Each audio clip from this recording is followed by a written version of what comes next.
You're listening to the Shout Podcast, the official health and well-being podcast from the Firefighters Charity. Hello, and welcome to another episode of Shout Podcast from the Firefighters Charity. I'm your host, Kim Robson, and this week we're going to be taking a closer look at the importance of fundraising and the incredible difference that your donations and hard work makes to thousands of people supported by the Firefighters Charity every year. A few weeks ago, the charity launched an urgent appeal in the wake of the devastating impact that the coronavirus pandemic has had on its fundraising. It asks supporters to donate on a regular monthly basis to help it overcome a £200,000 a month shortfall in its fundraising income. You've responded fantastically to that appeal, and the charity has welcomed over 200 new regular donors since it kicked off, which is brilliant. And if you haven't done so already, you can add to those numbers even further by signing up today at firefightescharity.org.uk/appeal. Also, over the past few months, we've been asking you to come up with innovative new ways to fundraise as part of the Fire Family Challenge. So this week on Shout Podcast, Sasha Wiltshire catches up with some fundraising fire cadets who, with others across the country, have taken on their own 999 challenge to raise money during lockdown. Sophie Pearce, meanwhile, talks to Northern Irish Watch Commander Chris Morrison, who received post-op recovery and psychological support from the charity as he adjusted to life with a colostomy bag, before going on to raise £4,000 by trekking through the Sahara Desert as a way to say thank you. Later on, we'll once again squeeze in as many of your fundraising and heroic achievements as possible in Thank You Too. But first, earlier this week, I spoke to the Firefighters Charity's lead practitioner, Chris Gould, to find out how the money you've been raising has been helping the charity to deliver services in new ways during the pandemic. First of all, Chris, can you just give us a quick overview of your role and what, under normal circumstances, that entails? Yeah, so hello. So I'm Chris. I'm one of the lead practitioners at the centres. So I'm a physio by background. A lead practitioner role, essentially, we help kind of coordinate the rehab that happens in the centres. So we can be psych by background or physio by background, but essentially we kind of help with the planning of the rehab delivery at the centres, essentially. I imagine lockdown itself must have brought a whole set of new challenges for you in that role and for the organisation as a whole. So tell me a bit about that. In terms of the centres, we had clients booked in. It was a fairly normal week-to-week intake, and we were doing our rehab, and then things did change very quickly. So we went from kind of normal rehab into clients being cancelled and clients going home, and then thinking that obviously in terms of our beneficiaries, there's still lots of need out there. There's still issues that we need to provide help for, essentially. So we've been looking at the fact that previously to what happened with the COVID, we were looking at some digital solutions, looking at different platforms and looking at how we could reach other beneficiaries remotely who potentially couldn't attend the centre. So we'd done a little bit of work in regard to that, but obviously when COVID kicked in, that kind of brought all that to the fore. As lead practitioners, we then started to use the platforms that we use now. We've got platforms, a platform called Attend Anywhere, which is it's a bit like medical Zoom, for want of a better word. We have platforms where we give out exercise over called Solasso. So multiple platforms that we were using or we were looking to try and use remotely, so that it kind of brought all that forward. Because ultimately we've still got beneficiaries who still have needs, still have issues, who still are contacting the helpline. So it kind of moved that forward. Sounds like you were kind of thrown in the deep end a little bit there, but the Attend Anywhere that you mentioned, and you said it's a little bit like Zoom. So how does that work and how have you found it? Yeah, it's funny because when you hear these words, you don't entirely know what they mean sometimes. So initially when I was first looking at it, I wasn't entirely sure. We looked at lots of different platforms, but essentially Attend Anywhere, it is a very simple system. The NHS use it and it's been rolled out across in Scotland. I think there's certain hospital trusts in England who are looking at it as well. Essentially, it's a video platform. You can connect to somebody's mobile phone or to their laptop or to a device like a tablet, like an iPad or something. You can send them a link. So essentially, from their point of view, it's a very simple system. They get a link sent to them which they can click on, and that brings them into a kind of virtual waiting room. which then a clinician can then join at a specified time, essentially. So there's no need to kind of download lots of programs. There's no licensing issues as such. It's a very secure system, so it's got its data protection from that point of view. So from a use point of view, we found it quite a simple system to bring in.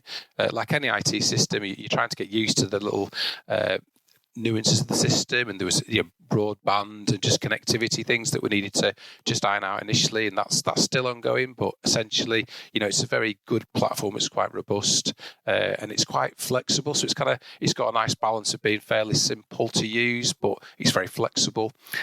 So far, touch wood, it's been a good platform, I would say. It sounds perfect, but obviously it is going to be very different for your beneficiaries from that face-to-face or hands-on experience. But have you had good feedback from the beneficiaries themselves? Yes, we hand out, we issue surveys at the end of the consultation. So when people have finished their kind of period of care with the Attend Anywhere system, we've sent out some user satisfaction surveys, and they've come back really positively. And just in terms of anecdotal stuff, what I've been finding is that there's that kind of strange background where at the moment NHS services, some people get some input, some people don't. It's quite sporadic depending on whereabouts you live in the country. So, for example, somebody may have had a total knee surgery done, and they may get some good aftercare, or it might be somebody who's had some surgery but they've not seen the consultant after the surgery. They've had no physio input and they're not entirely sure what to do.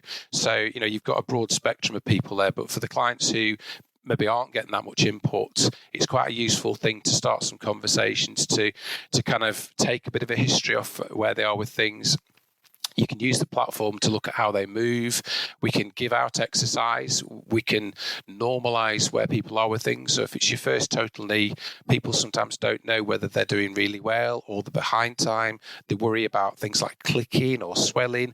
So you can kind of explain, what's happened. You can explain the kind of process of where they are in their rehab, and it can normalise things. So that's what I found. It's quite useful to get into people fairly quickly, so they're not sat waiting for weeks and weeks, not sure what to do. You can get them started. You can address any fears they've got. You can promote the activity side of things. People are sometimes very scared of not doing the wrong thing. A lot of the feedback I've had is that people say, I was waiting for some rehab. It's not kind of come just yet. I appreciate that NHS is having, challenges from that point of view, but I'm not sure what to do. Is it okay to do X, Y, and Z? And we've gone through a bit of an assessment and said, yeah, you kind of where you should be in terms of rehab. These are things that you can start now. This is a fairly safe thing to do. This is how you manage some of your symptoms. These are some exercises.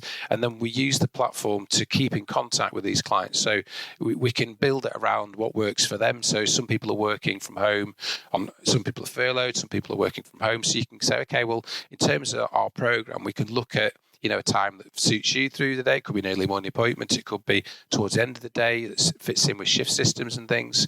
If they need to contact us, so say we give them some exercises to do and they manage a couple of days and then they're not sure about something, the system's very easy. You can just arrange a review appointment, so they can click on the link. Back in, you come to the waiting room. We can have a quick look and see what's going on. We can amend programs. We can progress programs. So we found, I personally would say that's been a real benefit, in terms of getting to people fairly early, making sure you can get them on the right track and path. And then it may be at a certain point in time when centres reopen, we can integrate it into a centre visit then, so we can kind of build into a potential centre visit. Or it could be that by the time our centres are open again, it could be that the client actually, that they're fully much recovered and they don't need us. So I think it's got lots of usefulness from that point of view. It sounds like an amazing programme, and you sort of touched on it there, that even though the centres are going to reopen at some point, but do you think that Attend Anywhere is here to stay? Are we going to see more of this kind of working even after the pandemic? Yeah, I would say so. If you look at what's happening even within the NHS and nationally with lots of different businesses and things, they're realising that digital is a really good way of communicating and interacting with your clients. It's very good at being responsive, so you can get a lot of early intervention stuff done, which is really good. You can kind of pave the way, so it may well be a case that it helps us decide when a centre visit's appropriate, because we've done some rehab with them previously and they're in a good position. They've started early, so there may be further down their rehab journey, they don't need as many centre visits, or it could be the fact that they don't need us because things are progressing really nicely. So, I think it's got lots of benefits from that point of view.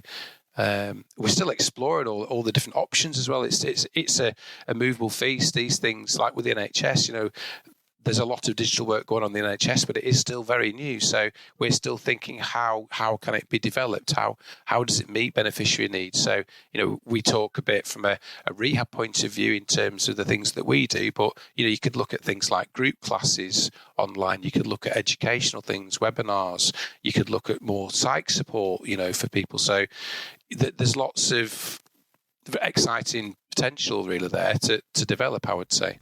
It's great to hear about these new bits of kit. We're having to deal with so many things, different things in the world anyway. I know it will be really good for the beneficiaries to hear that there is more development going on and more ways to use this. Ultimately, though, we do hope that the centres will reopen and we'll be able to get back to some sort of normal service. So with these expanded digital services as well, there is going to be even more need for people to support the charity now, isn't there? Yes, definitely. I think as a staff member, I'm always very appreciative as to how beneficiaries fundraise for us. I'm always struck by, the kind of Cumbria went through some issues where we had flooding a couple of years ago. So, and that impacted the centre. We nearly flooded at the centre at Jubilee, and I had firsthand. I watched the way firefighters work, and I had such admiration for the way they work and what they do. They kind of there for us when all the trouble that tends to happen, whether it's flooding or COVID or all these things. They're there to support us as a society. And as a beneficiary base, they're a fantastic base to kind of rehab and look after. So, I feel very privileged to have that opportunity to do that.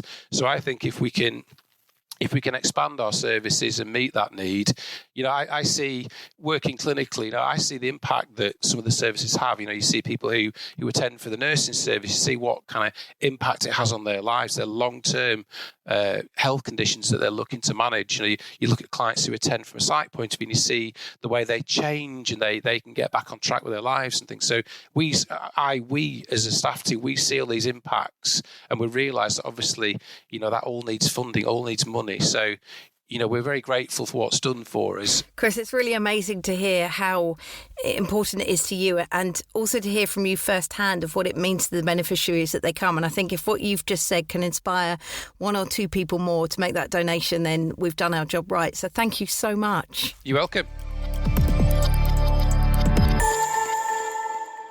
Across the UK, young fire cadets have been taking on their own 999 fundraising challenge as part of the Fire Family Challenge. They had just one rule: to incorporate the number 999 into their challenge in a creative way. And they didn't disappoint, as Sasha Wiltshire found out. So thank you so much for joining us today, Fleur and Liam. It's lovely to welcome you to the Shout podcast. First of all, Fleur, would you like to just introduce yourself and explain your role and connection to the Fire Cadets? My name's Fleur Holland. I work for South Yorkshire Fire and Rescue Service, and my current role is Temporary Watch Manager in Community Safety. A big part of my role is involves Fire Cadet, Prince's Trust. I've just taken over as lead on Fire Cadets. So prior to the lockdown, I had started going round the branches of the cadets, introducing myself, and it was absolutely fantastic to learn that a lot of our young people want to become firefighters. So yeah, I've got a lot to give to it, and I'm really passionate about helping young people. Tell us a bit about the Fire Cadet 999 Challenge and how it first began. Yeah, well, how it came about was, when we all found ourselves in lockdown, which was an experience none of us had found ourselves in before. We're all isolated. Cadet sessions all got suspended. And coming to our once a week session to cadets, it's a big thing. Cadets look forward to it every week. We have a lot of hands-on practical sessions, and a lot of young people carry on to become volunteer instructors, firefighters, and then all this stopped. So young people then found themselves not only not in school, but then also they've not got their after school activities, partly inspired by the work that Captain Tom, fabulously did with all his fundraising. It got a few of us thinking, well, what can we do to help? And at the beginning of the lockdown, our Chief Fire Officer, Alex Johnson, she'd emailed all staff saying, this is something that's never happened to us before. If anybody knows of any organisations that need our help, please come forward with your ideas. And from that, we set up lots of working with pharmacies. We were delivering prescriptions, assisting food banks and various charities. But then, Captain Tom did what he did for the NHS, which was absolutely fantastic. But all the news surrounding that, it became more apparent that there were so many charities in need of fundraising because due to the pandemic, all these activities weren't taking place. So I got in touch with Alistair McIntosh from NFCC, and he thought, this is a fantastic idea. Let's see if we can get a working party together. So that's what we did. We all threw our ideas around, and we thought it was really important to involve the young people so they could have their say, because obviously this is something that they will be doing. We'd seen the 26 or 2.6 of something for the London Marathon, what other people were doing. But then again, inspired by the young people, they said, well, let's do something around the number 999.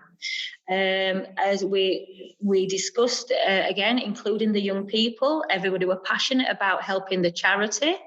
The Firefighters charity is something that a lot of us have already done lots of fundraising for, including car washes over the years. So the young people were really keen that the Firefighters charity, which absolutely we were all delighted by this because it's close to our heart as well, being firefighters.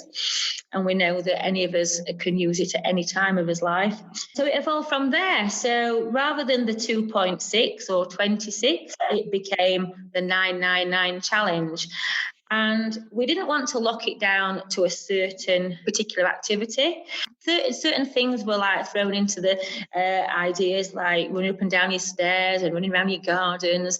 But we wanted to make it accessible to all. So it was, well, you decide what you do. I discussed with our cadets, and our cadets came up with walking between them 999 miles. Other brigades set on their own different challenges, but it had got to be around the number 999. So you said a bit about the variety of fundraising activities that have taken place. Is there anything in particular, perhaps an activity that's been a bit more unusual or something a bit different? This was something that I never even considered. And when I saw the videos on social media, I thought, wow, this is fantastic. As well as they were doing, the cadets were doing some hose running, but as well as doing that, they were also giving out a fire safety message, which, just approaching the summertime, talking about, being safe and mindful when having barbecues, not having discarding cigarettes in open grassland, woodlands, all that kind of thing. It really, really, really just added to it, made it more fire service. I was really impressed by that one. So I think that stands out in my mind. But we've had all sorts. We've had sit-up challenges, burpee challenges. Our cadets chose to walk, and I was really, really proud of them all. And we had one cadet, she's called Courtney, she's from Cudworth. She volunteered to keep track of everybody's mileage. So at the end of every day, everybody were sending Courtney their mileage, and she'd add it to a spreadsheet, which got quite exciting once we got down to the last few miles, because we had a bit of a countdown. But yeah, it was absolutely fantastic. So on to Liam, really. As a fire cadet, fundraising for the firefighters charity. Would you like to tell us a bit about your challenge? Basically, our challenge, as Fleur explained, we're walking around 999 miles. Within this challenge, we ended up going to different locations, and there were 30 odd members, and we all played a massive part within each other, and we all supported each other going through it. So we all made sure that we gave each other motivation, we kept each other going, and made sure that we were all happy and we were all going to get the best result from it. It's wonderful to hear about everything that the fire cadets are doing to raise money for the charity. And it just leaves me to thank you very much for your time today. Thank you. Thank you. All right, thank you. Just like the fire cadets, you've been finding all sorts of creative ways to fundraise over the past few weeks. So we've once again squeezed some of your most inspiring fundraising and work-related highlights into our Thank You To section. Don't forget, you can share your news for inclusion in the next episode too. Just go to firefighters.org.uk/shout podcast. Right then, here we go. Well done to firefighters at Eastbourne Fire Station, who completed 24 hours on a treadmill for 8 continuous days, raising an incredible £3,442. Firefighter Philip Mould, meanwhile, is super proud of his sons Louis and Toby, aged 13 and 10, who cycled an impressive 1,000 kilometres in a month to raise £595. A huge well done to Cheshire firefighter Becky Whiteman, who ran laps of Lymm Fire Station for 24 hours, covering 90 miles and raising a fantastic £3,117. There was no stopping firefighters at East Grinstead Fire Station last month either, as they completed an epic ladder climb and hose run to the height of Mount Everest, raising £1,020. Wilmslow Fire Station opened its virtual doors for an open day last month. They had a packed day with tours around the fire station, competitions and challenges, raising a total of £727. Firefighter Kenny Christie, meanwhile, was undeterred by the cancellation of his ultramarathon and decided to complete 2 virtual runs to raise money instead, raising £1,115. Waltham Abbey resident Nicola Matthews raised over £630 after pushing a wheelie bin for 3.5 miles from her home to Waltham Abbey Fire Station and back again. Staffordshire Fire and Rescue Service rescued a cow from a narrow river in Pershall recently. Crews from Eccleshall, Newcastle and Cannock, with animal and water rescue specialists and a water incident manager, were all in attendance and pulled off a successful rescue. And finally, we must give a special mention to Kathy and Carl Mason from Mason's Gin, who committed to a donation from the sale of every bottle of their Phoenix gin. The special edition gin was to mark the opening of the new distillery after a devastating fire destroyed the former building. Bedale Fire Station in North Yorkshire picked up a cheque for an incredible £5,000 on behalf of the charity. Thank you so much for your support.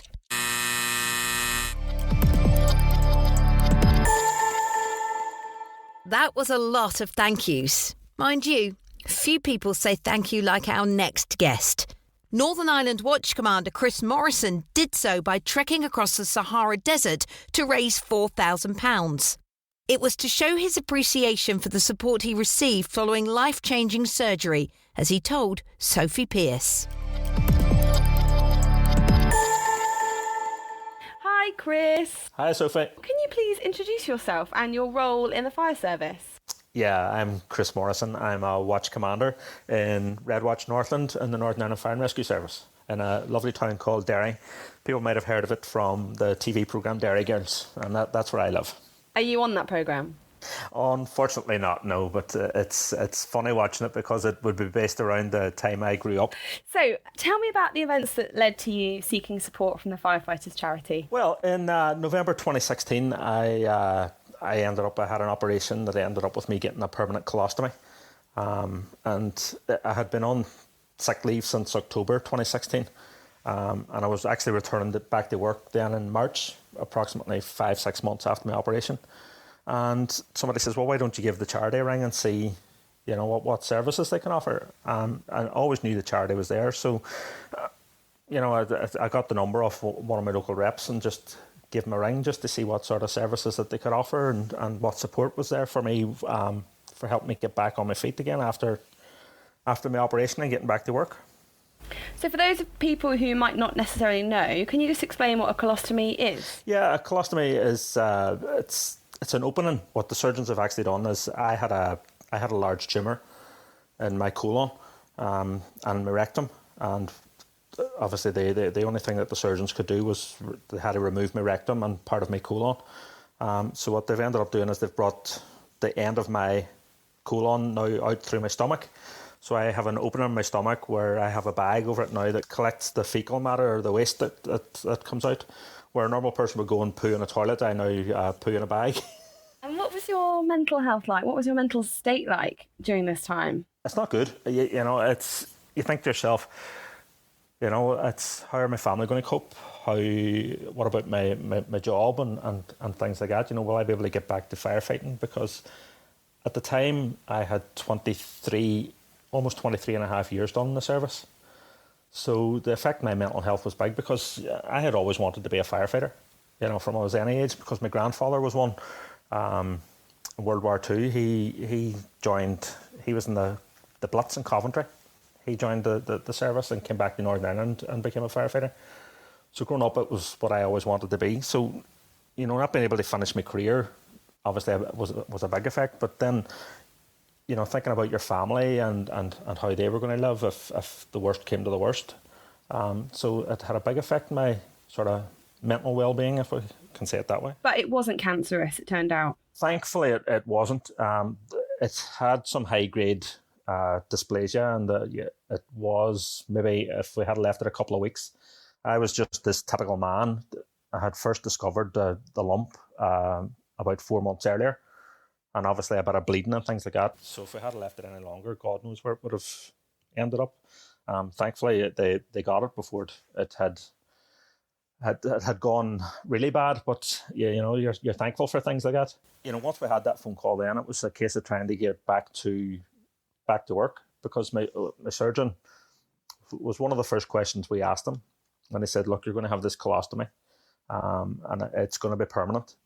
And we're sort of thinking, right, okay, how do we resurrect a firefighting career with that? And he says, listen, it's not going to be a problem.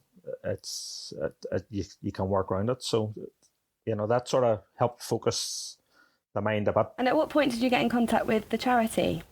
My wife says I just didn't know how sick I was, and my surgeon said the same thing. Mr. Morrison, I remember him standing at the end of my bed the day after I was admitted to hospital, and says, you just don't know how sick you are at the minute.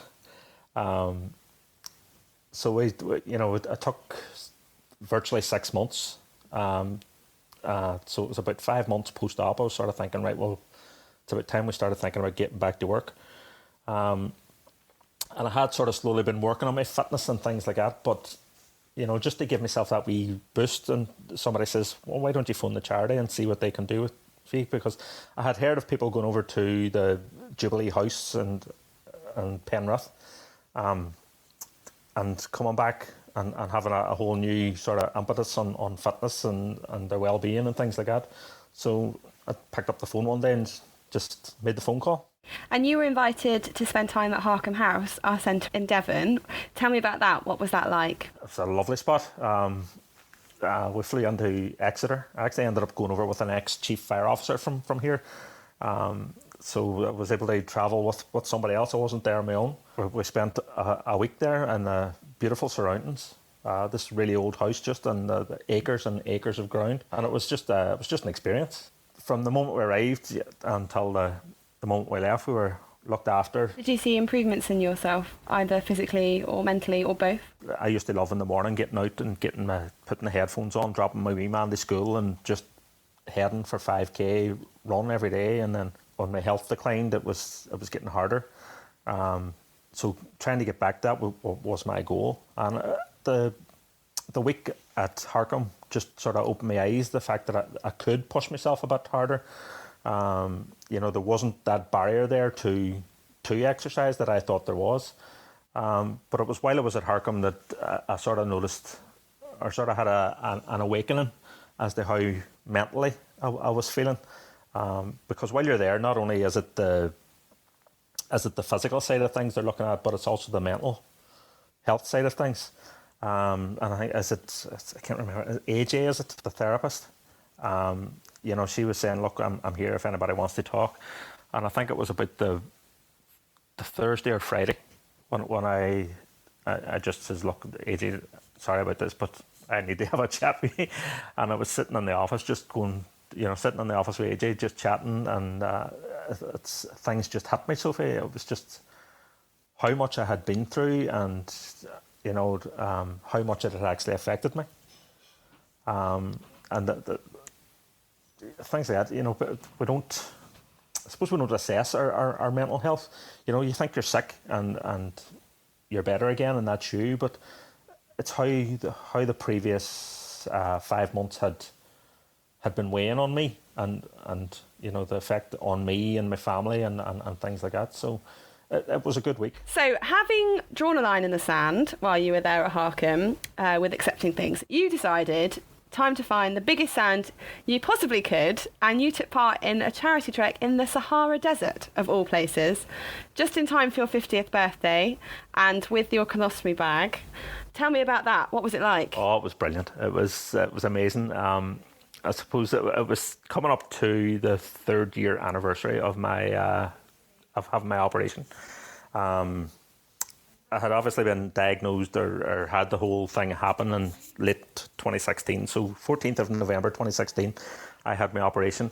And the actual dates, when it popped up on Facebook, it was January 2019, and it was time for me to pay back. The charity had been so good to me, and everybody around me had been so good to my family, that we needed to pay something back. So rather than go around and say thank you individually to everybody, we thought raising money for the charity would be the thing to do.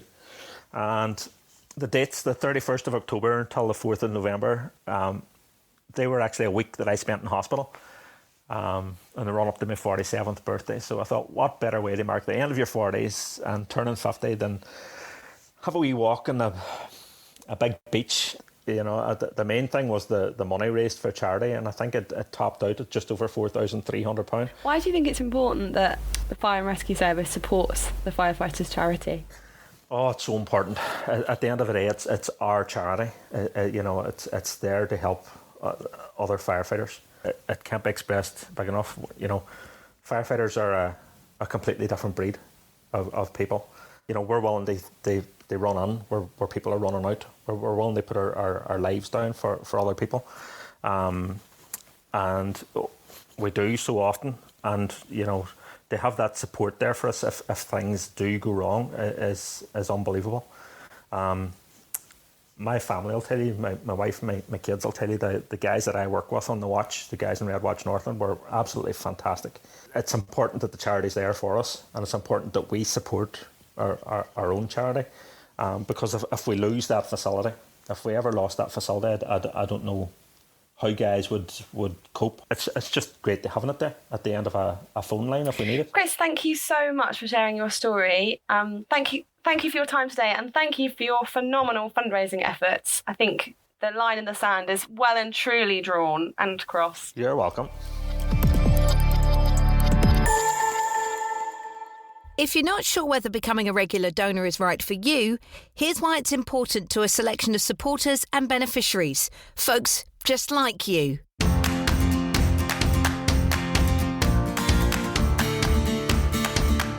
I'm Roger, a retired firefighter. I donate because I suffer with PTSD, and the charity's support saved my life.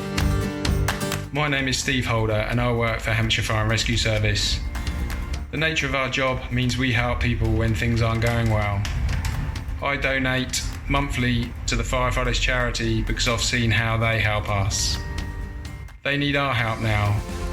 Please make a monthly donation. I'm Tony from Greater Manchester. I donate monthly to the charity because it was there when I needed it, and I want it to be there for others in the future. My name's Martin, and I work for Essex County Fire and Rescue Services. I choose to donate every month, and I'm currently carrying out a 10k a day challenge for every day for the month of July in order to raise essential funds for the Firefighters charity. I received amazing treatment at Marine Court, and this is just one way that I can say thank you and give something back. My name's Gary. I'm a retired Merseyside firefighter. I've just increased my monthly contribution to the Firefighters charity to help it survive during this current crisis. I received help both physically and mentally when I needed it. It gave me a lifeline and a light at the end of the tunnel. And I'd like that light to still be there for others.